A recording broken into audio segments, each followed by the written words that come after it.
أما بعد فأعوذ بالله من الشيطان الرجيم بسم الله الرحمن الرحيم قل جاء الحق وزهق الباطل إن الباطل كان زهوقا আজকের প্রধান অনুষ্ঠানে বাংলাদেশ কওমি উলামায়ে কেরামের উদ্যোগে আজকের এই বিশাল মহাসমাবেশের সম্মানিত সভাপতি উপস্থিত মঞ্চে উপবিষ্ট বাংলাদেশের সিনিয়র উলামায়ে কেরাম, আজকে যে বিষয় নিয়ে আজকের এই মহাসমাবেশ আয়োজন করা হয়েছে 2018 সালে যখন এই বিদ্যান শুরু হয়েছিল, এই বিদ্যান যে মূল ঘটনাটা মৌলানা সাহেব সাহেব ওনার বক্তব্য আমি সরাসরি শোনার জন্য 2টি প্রোগ্রামে উপস্থিত হয়েছিলাম। একটি হলো লন্ডনের দুবাই মাদ্রাসে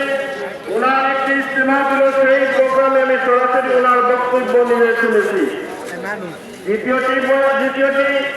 মারাকিতে মরক্কোতে ওনাদের একটি ইজতেমা ছিল,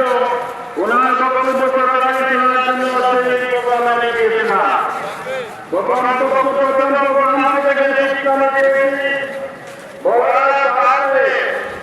উনি জঙ্গলের মুখের বর্ণনা বয়ান করে সাহাবায়ে-কেরাম হুজুরের পাক সাল্লাল্লাহু আলাইহি ওয়াসাল্লামের প্রার্থনা করে জঙ্গলের মধ্যে যে বিপর্যয় ঘটেছিল সেই উদাহরণে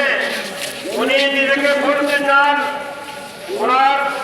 অনুসারীদেরকে উৎসাহিত করতে চান যে যেভাবে হুজুরের পাক সাল্লাল্লাহু আলাইহি ওয়াসাল্লামের প্রার্থনা করার কারণে সাহাবায়ে-কেরাম যে কোন সিদ্ধান্ত নিয়েছে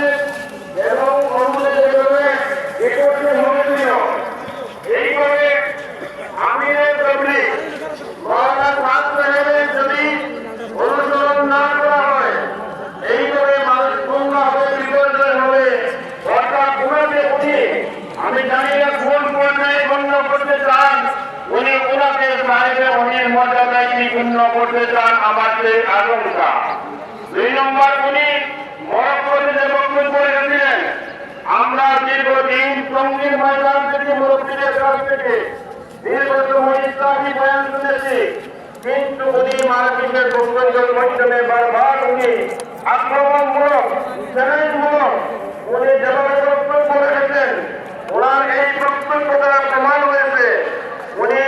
হযরত ইলিয়াস রহমাতুল্লাহ আলাইহি যে তবলিগ আমাদেরকে শিক্ষা দিয়েছেন, সেই তবলিগের ধারাবাহিকতা উনি ছেড়ে উনি যে রাস্তা গ্রহণ করেছেন, সেই রাস্তার শিক্ষা হল 2018 সালে এই টঙ্গীর দূরের মধ্যে আমাদের কওমির এই সমস্ত ছাত্রদেরকে আক্রান্ত করে রক্ষা করে উনি ঠিক করে দিয়েছেন যে উনি আগে তবলিগি